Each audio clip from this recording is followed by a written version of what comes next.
What's up, JD's community? Magandang umaga po sa ating lahat. Kumusta po lahat? And for today's video guys, ipakita ko po sa inyo ang aming monthly rank inspection ng PNP SAR uniform. So let's go.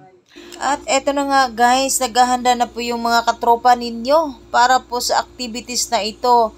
Handang-handa na po sa PNP rank inspection ng SAR uniform. Marahil nga kayo ay nagtataka bakit ang dami-dami ng uniforme ng PNP, hindi nyo na malalaman kung ano yung mga uniforme. So ito na ngayon ang pagkakataon para malaman nyo kung ano ba talaga ang gamit ng uniforming ito.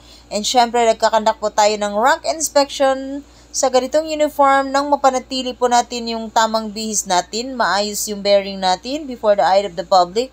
And of course, ma-check po, kompleto po natin yung ID, tickler, ballpen, at syempre ang babae, nakapulitil ang buhok. Manis yung mga kamay. Parte po yan ng ating tamang bihis. Syempre guys, no, dapat presentable po tayo. Yung ID natin, kompleto.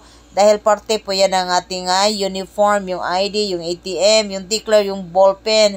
Siyempre, importante po yan. And friendly reminder lang po mga kaibigan, bawal po suotin ang mga uniforme ng inyong mga kapulisan. Pag hindi po kayo PNP, huwag po ninyong suotin dahil may kaukulang parusa po yan. Ang SAR uniform po ng PNP ay ginagamit po during search and rescue operations pag nagkakandak tayo doon sa ground.